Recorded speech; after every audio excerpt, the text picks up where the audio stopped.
The next match, though, is a banger. I remember this feeling epic at the time, and I was amazed by how quickly it went this time. I was like, shit, I would have thought it was about at least 16, 17 minutes. I don't know, people would have died, I imagine. the compilation they play before the Sting... Sorry.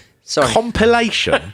Well, I don't know. Pete, it was story. A very special video look at both teams. Ladies and gentlemen, I think we're going to see a very competitive situation. And as we prepare for the World Tag Team Championship, let's take a very special video look at both teams. Don't denigrate the fucking compilation. You try doing that in 1991, getting that phasing effect that moves between pictures of the Steiners and pictures of Sting and Lex Luger. You'd have been working on this for months. Oh, but the music, Mark. Can you play it at my funeral? It is like post-hardcore emo written in a time, both the future and the past, at a time where the only instrument available to anyone was the guitar.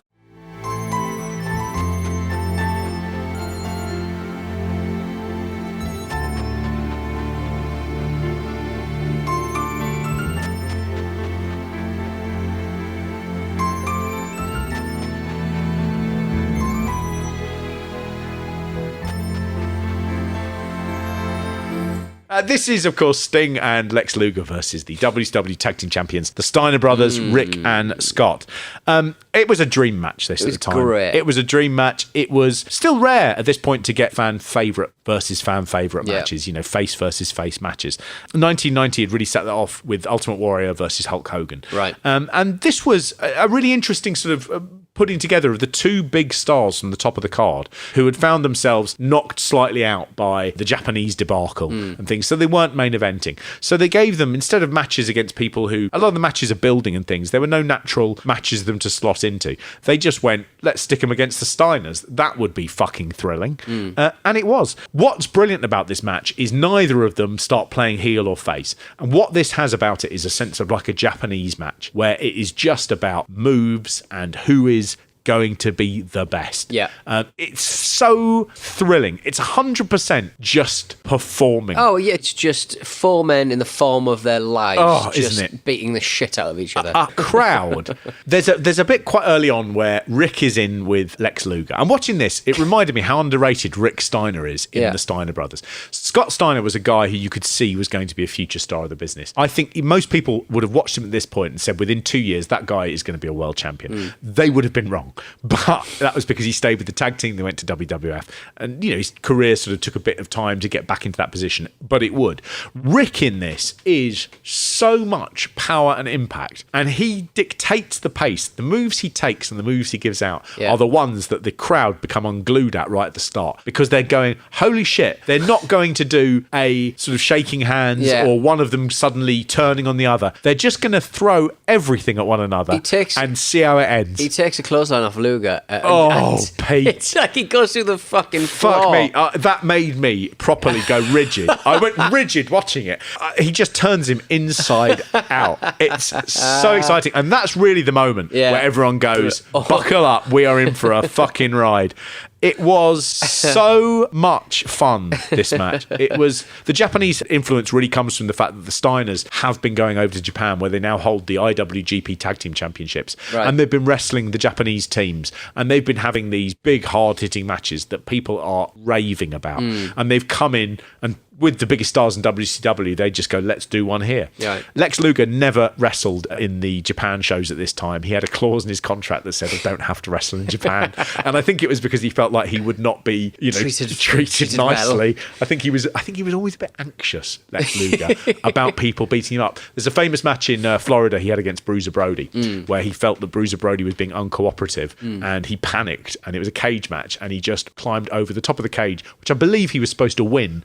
He just climbed and left, and he was like, I just don't want to be a part of this. Right. So he has a bit of a reputation for being a bit of a cowardly custard when it comes to things like this. You can build your body. But Christ, yeah, that clothesline. He turned him inside out, they shout. And it made me absolutely... If instead of it being Lex Luger, that had been a car, and it was the same response, I'd have gone, off. That's sickening. That's going to haunt me. That's a write-off. That is absolutely. That's a write-off. But then Rick starts firing out his clotheslines, his Steiner lines, a bit like the Russian sickle. It's a clothesline. Once he's got the name, it's more devastating. And he just, oh my God, he cuts through everybody. Sting also suddenly brings it, and he does a dive to the outside of the ring on Rick Steiner that is one of the best dives you'll ever see, because there's no sense of it not landing squash on Steiner and being devastating. Every single move they do is just like, I've got to give this 100%. There's loads of bits in it where they're not even like going, I'll do this move. They're just grabbing the other person and just going, what will happen if I just push backwards, you know? And they're going all over. There's a little bit where Sting puts Rick Steiner on his shoulder and Rick Steiner is facing upwards, and you can basically see Rick Steiner going, I don't know what's happening next. And he's hanging upside down, and Sting just runs him into the turnbuckle, belly first, upside down, and the crowd are just like, fucking hell. Sting's gone mental. We've literally never seen that before. Nobody was prepared for it. Where is this coming from? And it's just a match that every minute they're doing something that was better than the minute before. Just perfect build. Don't make no mistakes and bring this thing home. Scott, go for the clothesline. Right out here on top of us. Right out here on top of our monitor. That's a little ringside, a little too close to me, Dream. You may like it, but... Boy, I'll tell you, we're right in on it, right here. There's a little bit right at the end where Scott Steiner is about to tombstone pile driver Sting, and Sting he moves his body weight and he reverses the tombstone pile driver and then delivers it to Scott. And again, that was one of the things that you'd never ever seen before. You knew the tombstone because the Undertaker used it. You'd never seen in a US ring in WCW or WWF someone reverse it by going backwards. If I was Vince McMahon, I'd have looked at that and I'd have thought, fuck. That's annoying, because that would have been a really good thing. But then you'd have also gone, but there is no way that Mark Calloway is going to be able to do that. The guy is 6'8", and he's just going to snap him. The gravity's all wrong. But it's just bringing that Japanese sensibility into WCW. And fuck me, what an exciting match. It was great. There's one really hideous botch, really hideous, where Lex Luger is going to put Scott Steiner up for the torture rack. But for some reason, Lex hasn't communicated to Scott Steiner, don't do it, counter it. And instead, Lex Luger, rather than say anything, decides to make it look like Scott has countered it by doing a Russian side leg sweep, which is a move where Scott Steiner would have to flick his leg. So instead, Luger just flicks his own leg. And Scott Steiner, though, the whole time, is in front of him. There's no way he could do it. The commentator's like, he did a side Russian leg sweep, got out of it. Watching it back, it's weird. He suddenly just goes, what was that? That is appallingly bad. But it's that funny thing of Lex Luger. He was like, I'm going to have him block this move, but I won't convey it to him. I'll just do it myself. And he can't do it himself. He hasn't realised. Everything was just going so well. He was like, we can't do anything wrong here. I can't do anything wrong. I can't do anything wrong. It's a strange thing because Scott Steiner, he's just like a sort of rubber doll in front of him. Lex Luger is literally wrestling himself. There's a bit where Rick does a bulldog onto Luger off the top rope, and the crowd are just like, fuck, that's often a finisher. And Rick stands up, and on the other turnbuckle, Sting comes off and drop kicks him in the back of the head, and he just flies into the other turnbuckle. And at that point, you're like, fuck, they are ripping up the rule book. They aren't finishing moves aren't finishing moves. How is this going to end? And everyone has gone just brilliant. And of course, at that point, they begin having the two teams suddenly get fractious, and they start hitting each other. Shit is getting real. And then it just cuts to Nikita Koloff in silhouette running to the ring. And he does this bit perfectly, Koloff, because the timing on it is so good. He goes to hit Lex Luger, who he's been feuding with over the US title, and Sting pushes Luger down, gets hit in the head with a chain. And again, split-second timing by Sting to push him out of the way. It's one of the few times where it doesn't look hokey. It's looked hokey when we've seen it earlier with Mr. Hughes and Dustin Rhodes. It did not look hokey when Koloff is running into the ring. Sting is split open. I imagine that is legitimate because Koloff is going at 40 miles an hour and he's got a chain in his hand, and it relies on split-second timing, and he can't see what he's not supposed to hit until it's too late. So Sting goes down, And what's good about this is they don't call for a disqualification, which would have left the match flat. Right. They have Scott make the pin, so the Steiners win. So there's a definitive winner. That is the best way of doing a match like that, because it's a dusty finish, not the classic dusty finish, but it's one of those twisted things where you go, they won, and there's an asterisk, which is frustrating, especially in dream matches. But that's a great match. I don't think they ever had this match again. There was never a time when Luger and Sting took on the Steiners, unless it happened in the mid-90s. I will check that. But this match was great. I mean, people at the time knew how good a match it was. So I think the Pro Wrestling Illustrated, which was a little bit of a sort of kayfabe mag, but it was very, very much the face of professional wrestling. It was voted by the readers as the 1991 match of the year. Everybody loved it. Okay, here we are, Jim and Dusty with the Russian. What in the world going on out there, Nikita? Sting was in the wrong place at the wrong time. That's what's going on. Oh my God! Sting and Nikita, we can follow. They have a nice little brawl, Sting and Koloff, as the match ends as well, where they go through the back of the arena. And again, that really it's a long time before the Attitude Era. But what they did is, it wasn't like in an office that had anonymous walls. It looked grubby and grimy. It was the backstage of the Bayfront Arena. And they go out into the car park and everything, and it looked real. It had a sort of bit of veritas about it that really sort of helped sell angles like that. It's a banger. Yeah. It's a big banger. Of the thingamajig. Ladies and gentlemen, the following contest is the Battle of the Giants Stretcher Match. Oh, my Lord. El Gigante. Having some real trouble carrying a stretcher in a stretcher match. Doesn't he? I mean, the other thing is, it's worth saying, this is billed as a stretcher match, and very quickly, they obviously have not even discussed this with Sid Vicious. They've not discussed the size of the stretcher. No, very true. Everyone in this match, even the people who interfere, with one exception, that being Kevin Sullivan, none of them will fit on that stretcher. No. None of them. This was Sid's last match with WCW. Okay. He would then sign with the WWF, and he would immediately go and work for them.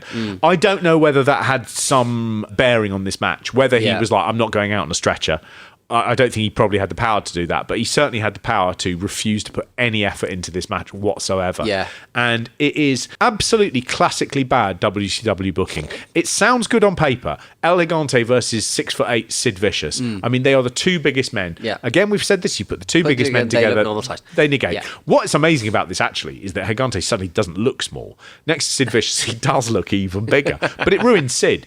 There's a bit where Sid comes off the ropes, and I think he gets clotheslined by Gigante, and he just looks like a cruiserweight. He just bounces so far back off him in a way that I don't think he ever moved again in his career. Is that not like a fuck you to WWE? So going, right, you've taken our talent, but his last match is going to be against a really big guy. So he's going to look small. Yes, massively. As you'll always be jobbing on your way out and stuff. Right. There is something funny about this, which is it is a stretcher match, and Sid does not get near the stretcher. He's beaten very, very quickly, but he looks like he has no interest in doing anything here. Gigante gets a claw hold on him and puts him on the floor, and he's counted down. It ends because One Man Gang and Kevin Sullivan run in.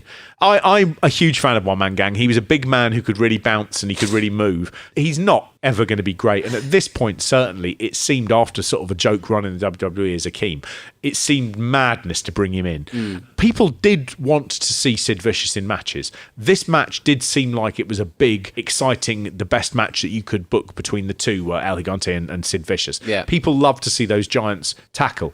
As soon as you brought in One Man Gang, even if you didn't know that Sid was going to the WWF, you knew that the feud was over. And that was automatically a bad thing. You were like, oh, right, so I'm not going to get to see the stretcher match. And we've moved on immediately. So that match is just like over, and now we're on to the next thing. Yeah. When One Man Gang comes out to do a thing, he's got Kevin Sullivan with him. Sid is walking back down the thing.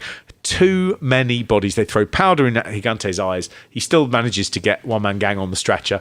One Man Gang is not convinced the stretcher will bear his weight. And it just about does. And then El Gigante tips it up and he just falls in his butt. I mean, it's just, it's not massively dignified. No, none of it is, to be honest. El Gigante, his selling is just, he sort of takes a step back and goes, whoa. Whoa. I think he's got the words "The Giant" written on his trunks. Right. But "the" has got two E's on it. The like Giant. It's like the Giant, like Speedy Gonzalez. I don't know. I couldn't work out. I was just like, I don't even know what that is. And then I begin sort of thinking, no, maybe it's just they've got it wrong. That's what WCW does. It panics me. He says, porque. Does that mean what? Porque. What? Why or wherefore? He says that at one point. Wherefore? Kicking him in the stomach. Wherefore? Wherefore? Wherefore?